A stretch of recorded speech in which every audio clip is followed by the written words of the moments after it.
الله الرحمن الرحيم الحمد لله نحمده ونستعينه ونستغفره ونؤمن به ونتوكل عليه ونعوذ بالله من شرور أنفسنا ومن سيئات أعمالنا من يهده الله فلا مضل له ومن يضلل فلا هادي له ونشهد أن لا إله إلا الله وحده لا شريك له ونشهد أن سيدنا وسندنا ونبينا ومولانا محمدا عبده ورسوله صلى الله تعالى عليه وعلى آله وأصحابه وأزواجه وذرياته وبارك وسلم تسليما كثيرا أما بعد فأعوذ بالله من الشيطان الرجيم بسم الله الرحمن الرحيم إنا أنزلناه في ليلة القدر وما أدراك ما ليلة القدر ليلة القدر خير من 1000 شهر تنزل الملائكة والروح فيها بإذن ربهم من كل أمر سلام هي حتى مطلع الفجر. وقال النبي صلى الله عليه وسلم من قام ليلة القدر إيمانا واحتسابا غفر له ما تقدم من ذنبه. وقال النبي صلى الله عليه وسلم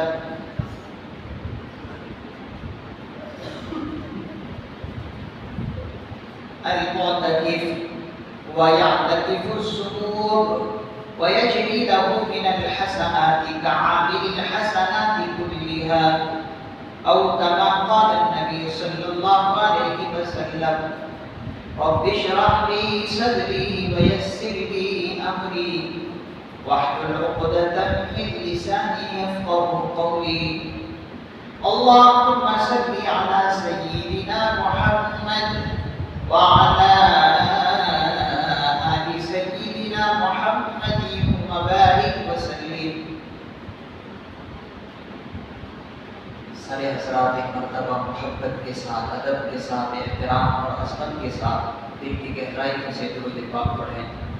اللهم صل على محمد النبي الأمي وعلى آله وسلم تسليما. بزرگان محترم، نوجوانان اسلام، عزیز دوستوں اور ساتھیوں، آج رمضان مبارک کی 20ویں تاریخ ہے.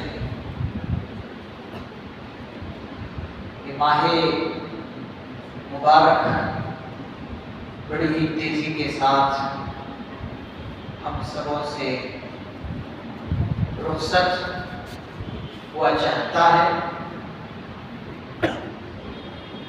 ہمارے سے 2 عشرے رخصت ہو چکے ہیں. دوسرے عشرے کا یہ آخری دن ہے. پہلا عشرہ، اس کے بارے میں حضور علیہ السلام نے فرمایا اولہ رحمت، پہلا عشرہ رحمت والا، واوسطہ مغفرت، درمیانے والا عشرہ مغفرت کا جو کہ آج اختتام بھی ہو جائے گا، اور آخری عشرہ وآخرہ عتق من النار، جہنم سے آزاد ہوتا ہے. اللہ کا بے پناہ احسان اور فضل ہے کہ اللہ نے ہمیں 2 عشرے نصیب کر دیے. اب آخری عشرہ آئے گا، اللہ سے امید ہے کہ وہ عشرہ بھی اللہ ہمیں نصیب کریں گے. بس ضرورت ہے کہ آخری عشرے کی ہم پوری طرح قدر کر لیں. دیکھیے اللہ رب العزت نے مخلوقات میں بھی جو ہے تفاوت رکھے، اونچ نیچ مخلوقات میں بھی ہے، فرق ہر ایک چیز میں۔ آپ مخلوقات میں دیکھیے، کوئی جانور شیر ہے تو ہاتھی ہے، اس کے مقابلے میں آپ جانور ہی میں دیکھ لیجئے، کوئی جانور بکری ہے، مرغی ہے، دونوں میں فرق ہے۔ اسی طریقے سے اللہ تعالیٰ نے مقامات میں بھی فرق رکھے ہیں۔ ایسے تو دنیا کی سب سے اچھی جگہ، زمین کا سب سے اہم ٹکڑا کیا ہے؟ مسجد ہے، لیکن اس کے اندر بھی آپ تفاوت دیکھیں گے، فرق دیکھیں گے۔ سب سے عظیم الشان مسجد مکہ المکرمہ کی ہے، اس کے بعد مسجد نبوی کی ہے، اس کے بعد مسجد اقصی ہے۔ تو دیکھیے اس کے اندر بھی فرق ہے۔ یہاں تک کہ انسانیت میں سب سے اہم گروہ کون سا ہے؟ انبیاء علیہ السلام۔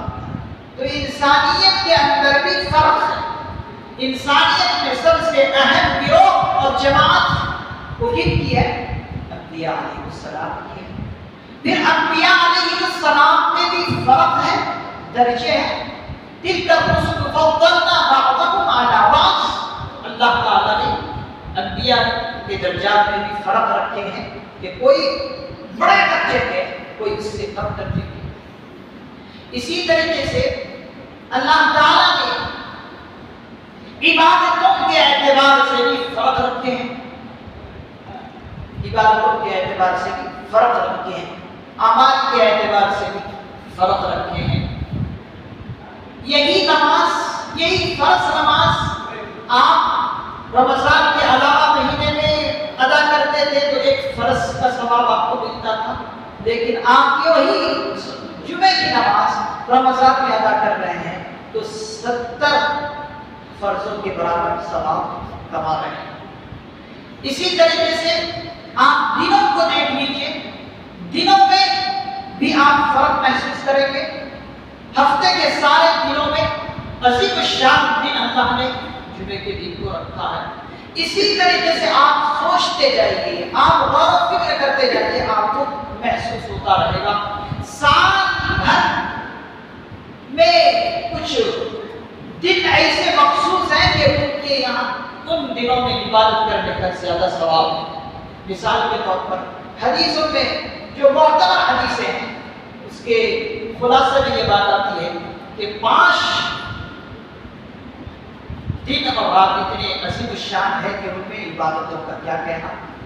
جیسے نبی ذی الحجہ کا دن آپ دیکھ لیجیے کتنا اہم دن ہے، اور اسی طریقے سے نبی ذی الحجہ کی رات کی عبادت کا کیا کہنا۔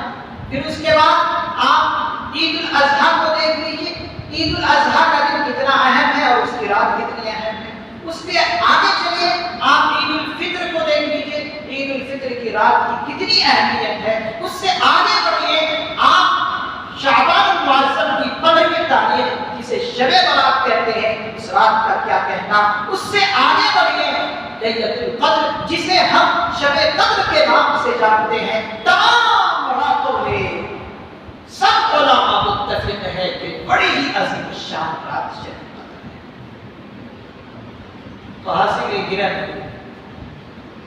یہ شب قدر ہمارے سامنے اب آنے والی ہے، لیلۃ القدر آنے والی ہے۔ لیلۃ القدر کتنی عظیم الشان رات ہے کہ جس رات کے بارے میں مکمل طور پر اللہ نے ایک سورت نازل فرمائی جسے سورہ لیلۃ القدر کہتے ہیں۔ اس سے اور بڑی عظمت کیا ہوگی اس رات کی۔ اللہ تعالیٰ خود فرما رہے ہیں اِنَّا أَنزَلْنَاهُ فِي لَيْلَةِ القدر۔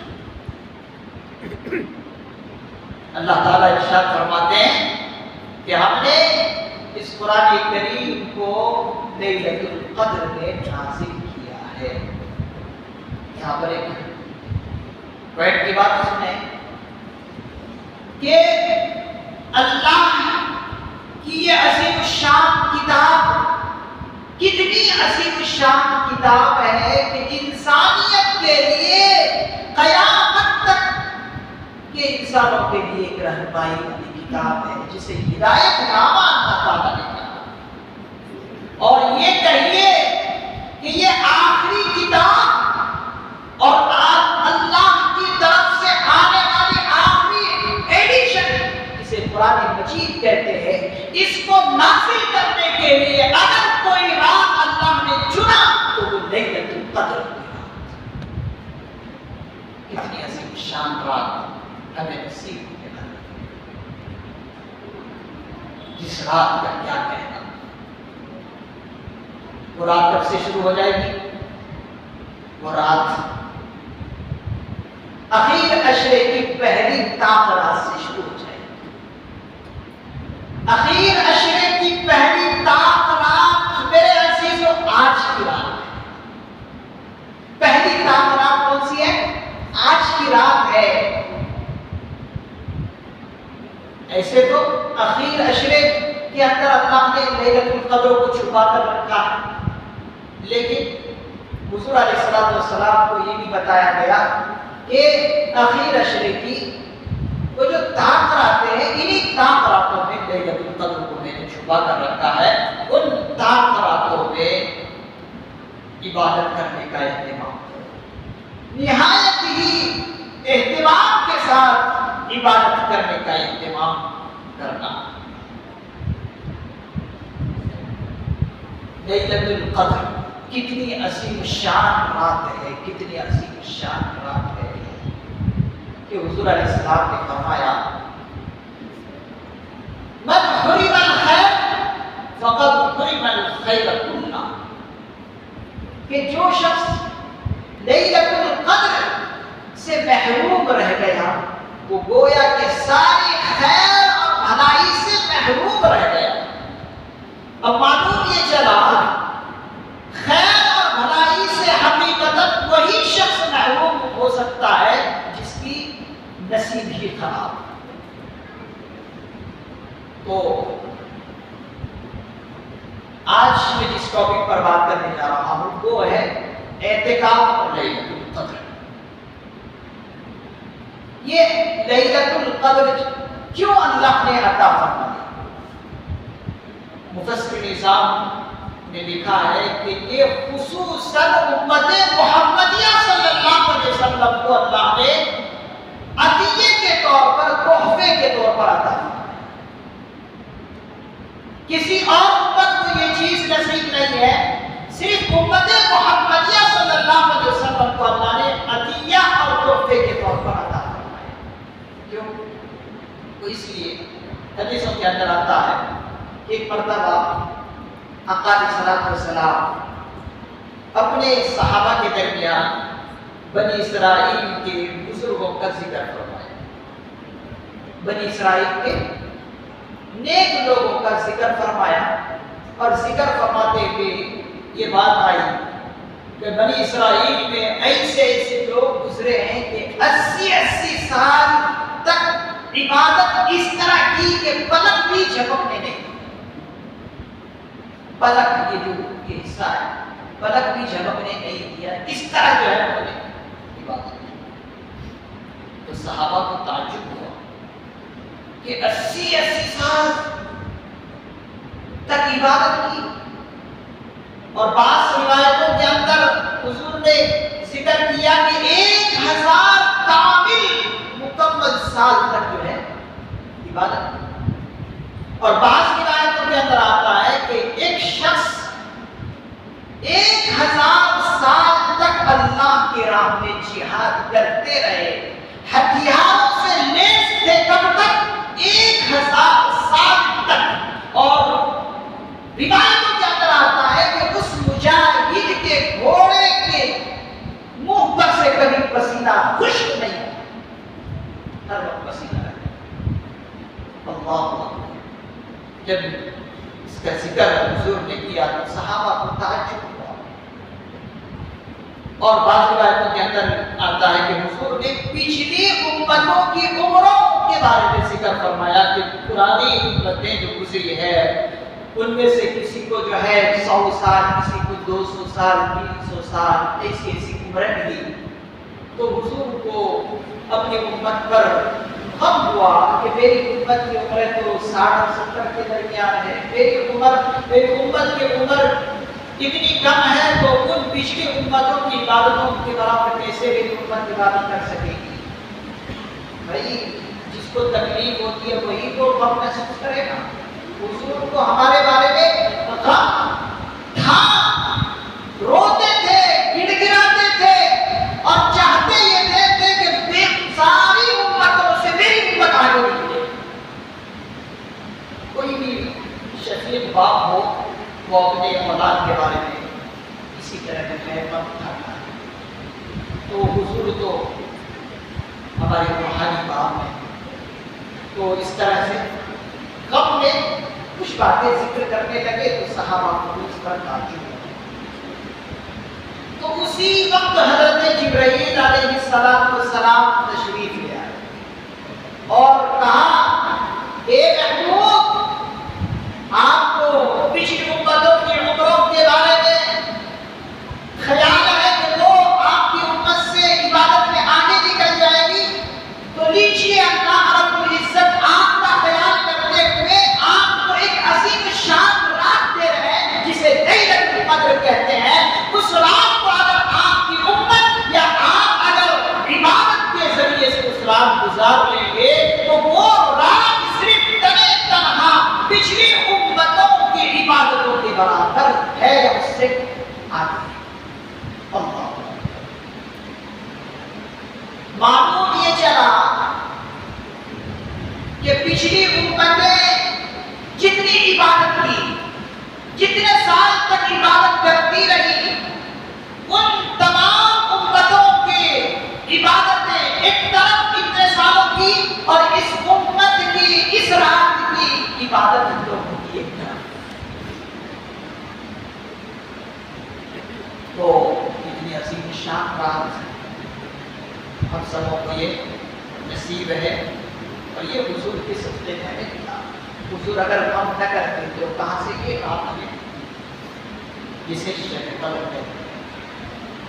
یہی وہ عظیم شان رات ہے کہ جس رات میں سید الملائکہ حضرت جبرائیل علیہ السلام اپنے بہت سارے فرشتوں کے ساتھ فوج در فوج آتے ہیں اور آ کر ان لوگوں سے سلام اور مصافحہ کرتے ہیں جو لیلۃ القدر میں عبادت میں اپنے آپ کو مشغول رکھتا ہے، عبادت میں، دعا میں، ذکر و اذکار میں، تلاوت میں، ساتھ کیا کرتے ہیں؟ سلام کلام اور مصافحہ کرتے ہیں۔ اور روایتوں کے اندر آتا ہے کہ جو بندہ یصلون علی کل عبد قائم، جسے بھی دیکھتے ہیں حضرت جبرائیل علیہ السلام کے نماز میں کھڑے ہیں، بیٹھے ہیں، تلاوت میں ہیں، دعا میں ہے، ذکر و اذکار میں ہے، ہر ایک کی دعا پر، ہر ایک کی عبادت پر آمین بھی کہتے ہیں اور مغفرت کی دعا بھی کرتے ہیں۔ ایسا فرشتہ، وہ فرشتہ کہ جو فرشتہ انبیاء کے پاس کتابیں لاتے تھے، حضرت جبرائیل علیہ السلام ان کے جھرمٹ میں آ کر فرشتے ہم جیسے ناکارہ اور گناہگار بندہ کے پاس آ کر مصافحہ کرتا ہے۔ عزیزِ گرامی، وہ کون سی رات ہے؟ وہ لیلۃ القدر ہے۔ تو لیلۃ القدر کی قدر و قیمت ہم پہچانیں، اور لیلۃ القدر پانے کا سب سے بہترین ذریعہ علماء نے لکھا ہے وہ ہے اعتکاف۔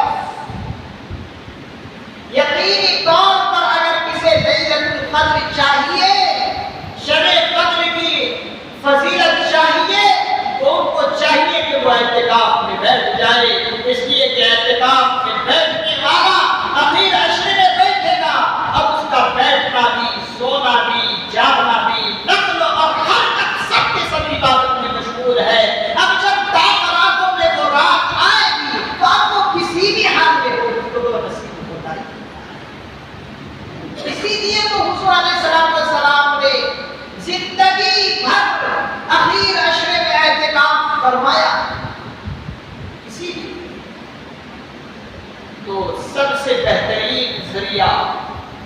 لیلۃ القدر کو پانے کے لیے کیا ہے؟ وہ ہے اعتکاف مسکون۔ اور اتنی اہم یہ عظیم الشان عبادت ہے کہ حضور نے بعض مرتبہ پورے رمضان کا اعتکاف کیا۔ جب نہیں معلوم تھا کہ اخیر عشرے میں لیلۃ القدر آتی ہے تو اس سے پہلے پورے رمضان کا اعتکاف کیا۔ اور اگر کبھی آپ نے قضا کر دیا اعتکاف کو، اعتکاف مسکون اخیر عشرے کا، تو حضور علیہ السلام نے شوال کے مہینے میں اس اعتکاف کی قضا بھی کر دی۔ اور بعض روایتوں کے اندر آتا ہے کہ ایک بار آپ سفر پر چلے گئے جس کی وجہ سے اعتکاف مسکونہ آپ ادا نہیں کر سکے، تو آنے والے رمضان میں آپ نے 20 دن کا اعتکاف فرمایا، 20 دن کا اعتکاف فرمایا۔ تو اعتکاف بڑی عظیم الشان عبادت ہے۔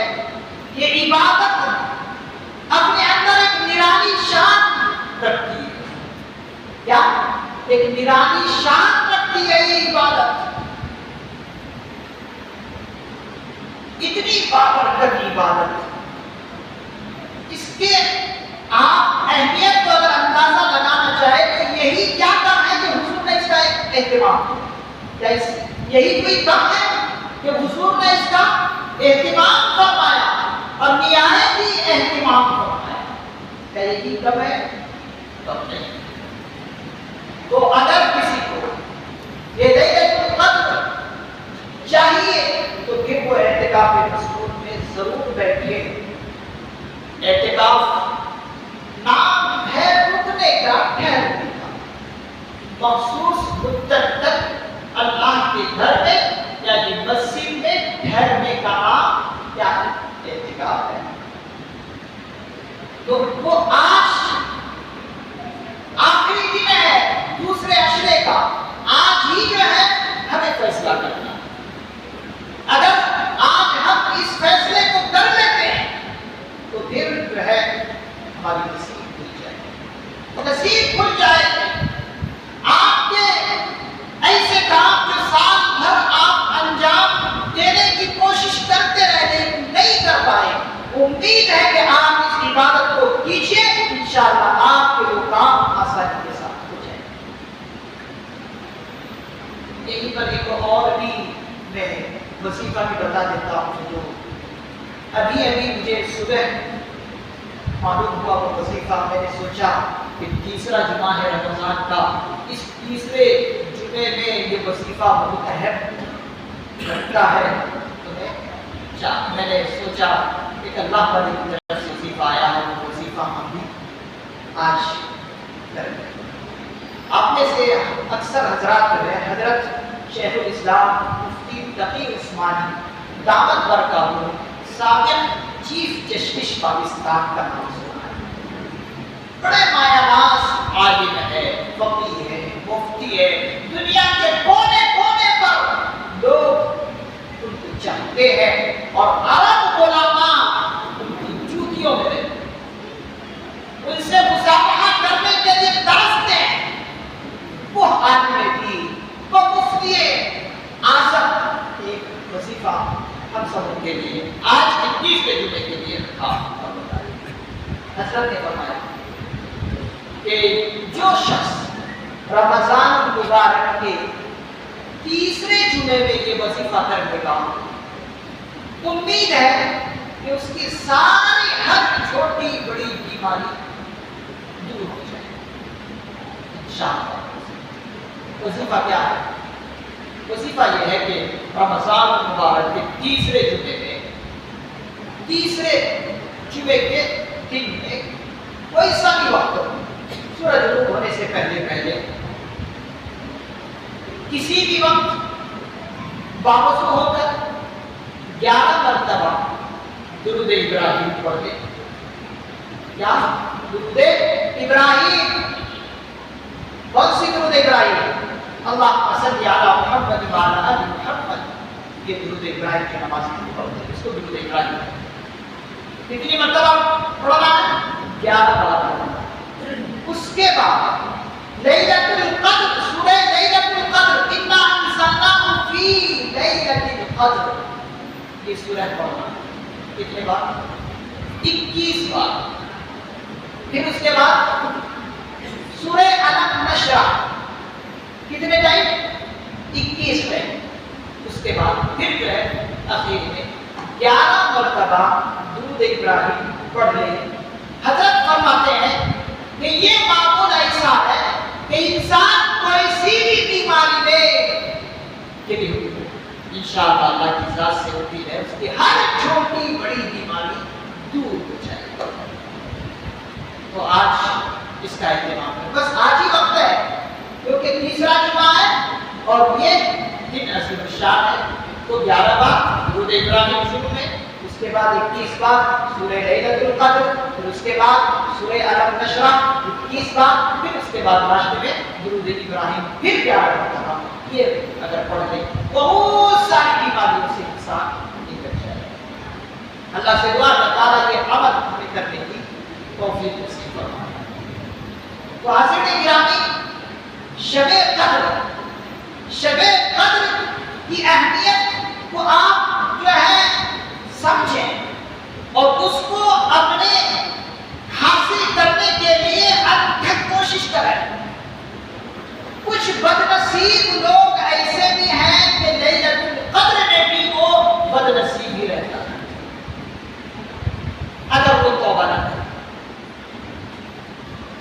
ایسا اللہ کا رحمت کا دروازہ، یا اس طرح کہہ لیجیے کہ رحمت کا سمندر موجے مار رہا ہے.